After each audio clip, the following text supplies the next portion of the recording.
fired. He did? Yeah. Oh my God. He probably hearing this night, I'm going to get that Tyson. No. So you gave it to him. That's a real sucker punch right there. I wasn't ready for that one. He's also nuts, right? Just the fact that he's willing to fight the two-time heavyweight champion, former Olympic gold medalist. Yeah. A guy who's gigantic in his prime, built like a Greek god. Yeah. And you're going to stand, and he's a one-punch killer. And you're going to stand in front of that guy. And he avoided shots till the 6th round. He just started getting tired. Yeah, his movement in that fight was crazy. It was very good. Yeah. It was very good. He was really keeping him moving around the whole ring. And then you can't afford to get tired. You can't get That's tired. The thing is, like, he gets tired in a lot of his fights in the later rounds. You should really sort that out. Because if he had a much bigger gas tank, like if he was training with like some of these elite world-class strength and conditioning coaches and just worked on his cardio, he'd be beating way more guys. You think so? Yeah. 100%. Mike Tyson says he got revenge by Joshua. And when Iron Mike talks like that, you know it's coming from a deep personal place, not just post-fight noise. Working, you're going to do this. You're going to be a ferocious animal. You're going to fight, put both hands to the body. You'll use your jab. You're going to do this in ferocious fashion. I don't know if enough has been made of the fact that, I mean, it was absolutely devastating. But the fact that he had awareness immediately to go like he looked at the crowd like, oh, shit. Like, wow. He goes, it wasn't like, cracked. I think he went into that fight knowing that was probably going to happen. Yeah. And ultimately, the big win for him would be that he was even willing to do it and that he could do well for a little bit. Yeah. And then eventually just deal with the fact that Anthony Joshua is going to connect with a bomb. Yeah. And breaks his jaw in 2 places. Tyson basically looked at Anthony Joshua starching JakePaul and went, yeah, that one was for me. No long explanation, no drawn-out story. Just that quiet heavyweight energy that says, I saw it, I felt it, and I approve. We're here at the after party. I have to be honest, the vibes are way more chill than I thought. He's doing great. How are you feeling? Never been better. Yeah, he's absolutely crushing it. Bring out the vodka. Yeah, we're doing great in here. Lights, a double break in his lower jaw. Oh, you can show. Look, Here, look. Science. So science is right there and there. The way I see it, well, you'll be back in a couple weeks getting ready to fight Canelo. Canelo in 2 weeks. Yeah. So Canelo, get ready. We're coming for you in 2 weeks. And honestly, when you think about it, it makes sense. Tyson watched Jake build an entire boxing arc off spectacle, bravado, and daring legends to show up. And then here comes Joshua. Calm, patient, and professional, and delivers the kind of ending Mike understands better than anyone. The JakePaul-Anthony Joshua fight plays out. I don't know. I want to make sure. I believe it once I see him in the ring. If Paul starts his boxing career earlier, could JakePaul have been a champion? There's a possibility. Somehow they gave me the VIP suite as well. That's why I was right on the ring. Hey, so what are you going to do? You fought every single round. It just pissed him off, and then he broke Jake's jaw. I told everyone, though, that I would do better than Francis and that Francis kind of got no chin. Francis low-key soft. All the haters, last night their storyline was that you were moving around a lot. Unless I die, people will still... This wasn't trash talk revenge. It was symbolic revenge. Joshua didn't rush, didn't chase the hype, and didn't play the circus role. He just waited until the moment arrived and shut the lights off clean. Tyson saying that felt like the old guard nodding in approval. Like boxing itself saying, yeah, we handled that. Haters, last night their storyline was that you were moving around a lot. Just Boxing? I know, I just don't get it. I'm a little disappointed, but I also know how good he is. Man. But I had him wobbled at one point. You landed that right hand. I wish I had more than 3 weeks to prepare. Unless I die, people will still... And my takeaway from this whole fight is pretty simple. This was boxing reminding everyone that there are levels you can't skip. No matter how loud the buildup gets, we can respect Jake for the courage, the ambition, and even the willingness to step into danger.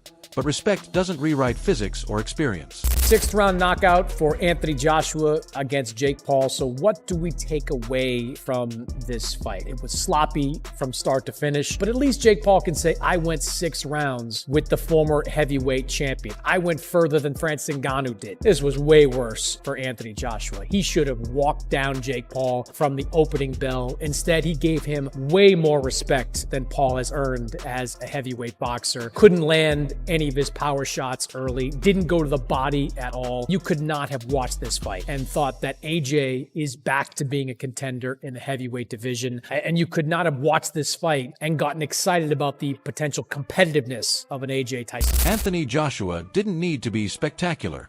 He just needed to be himself. Disciplined, patient, and dangerous when it mattered. That's the difference between chasing moments and owning the ring. This wasn't about revenge or embarrassment. It was about clarity. The hype finally met a ceiling. The sport reasserted its rules, and everyone watching got the same reminder. In heavyweight boxing, reality always shows up. And when it does, it doesn't care about narratives, followers, or contracts. I broke Jake's jaw. And his teeth look a bit removed as well. Yeah, his teeth have come out of place. But credit to him, he done well. But I told him what was going to happen, but it just took 6 rounds to do that. People will criticise you for going 6 rounds with Jake Paul. How do you feel about that? I deserve it. Why? Come on. Because, like, we're elite fighters. Like, so I put myself in the shoes of a coach. If I was coaching Anthony Joshua and he went 6 rounds with Jake Paul, I would get him back in the gym tomorrow, give him a bit of a beating, and we're getting straight back to work, because I'll be like, how are you letting this kid take you 6 rounds? Are you crazy? In boxing, there's a time when you systematically break someone down and you see their soul leaving their body. And after a period of time, 2 things start to happen to them.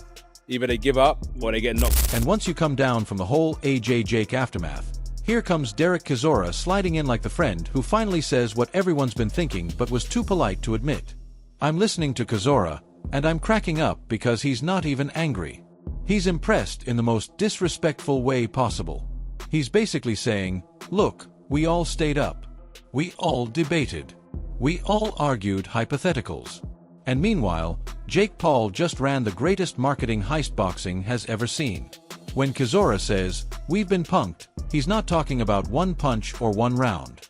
He's talking about the whole industry getting baited into believing something magical was about to happen at 3 a.m. Like, everybody keeps saying, oh, he got caught with the right hand, he got caught by a jab. I mean, like, it's like opening a shower and say, I'm going to get in the shower but not get wet. Listen, it's boxing. The guy got hit, he knocked him out. But people wondering, why is Jake Paul hitting him? Yeah, he's a gold medalist and he's a 2-time heavyweight champion. It happens, you know, it's a boxing fight. So when I see people say, oh, he got hit by a right hand, oh, I think he's hurt by... Jake Paul didn't have the power to hurt him at all. Nothing. He didn't even bruise him. You know, like this was like a sparring session. Literally. I think he's had more harder sparring sessions. Way more harder sparring sessions. Yeah, you know, this was a sparring session. And the shower analogy is perfect. You don't step into a boxing ring with Anthony Joshua and expect to stay dry. That's not bravery. That's delusion with good lighting. Chisora calling it a sparring session is wild, but honest, because AJ didn't look threatened, didn't look rushed, and didn't even look stressed. He just looked like a heavyweight waiting for the timer to run out. And the funniest part is Chisora admitting we're still here talking about it again, because that's the real punchline. Jake didn't just fight Joshua. He fought the internet and won on points. We can laugh. We can roast. We can argue power and technique. But if you had us glued to a screen debating a guy with no amateur background against a former unified champion, then yeah, maybe we all got played a little. Understand, these fooled as they punked us. But we sat there. He's marketing genius. It's 3 o'clock in the morning. Yeah? Think he's going to do something which has never been done.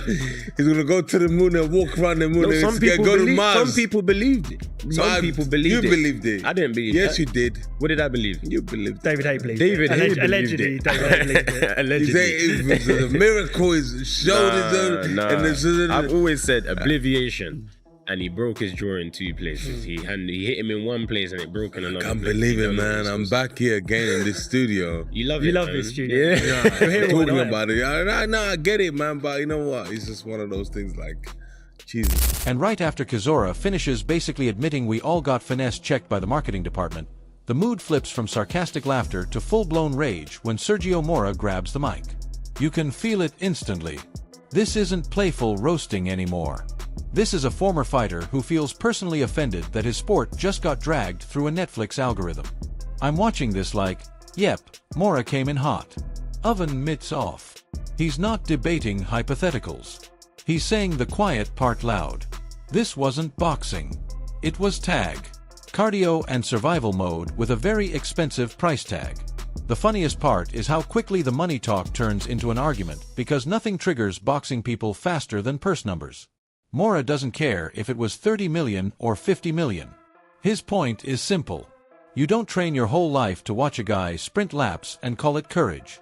And when he says AJ played with his food, that line sticks because it explains why this whole thing felt uncomfortable. It's because Jake Paul had the resources. He can have a head start in this career like you did in life, and you can make it out. But the thing is, when a fighter really wants to hurt another non-fighter, he can do it, and he can do it a lot easier and a lot faster. Anthony Joshua played with his food, and I'm going to tell you right now, he played with his food. I don't think he should have went to the 6th round, maybe the 4th at latest, because Jake Paul was running. He wasn't boxing. He was running, and every time he had a chance to try to tackle Anthony Joshua in fear, he was on his knees. It looked like he was praying. Jake Paul spent more times on his knees than you did in college praying for a girlfriend. It was embarrassing, Chris Mannix. Then you've got Chris Manx pushing back just enough to keep the studio from turning into a group therapy session. And honestly, that tension is what makes this segment gold.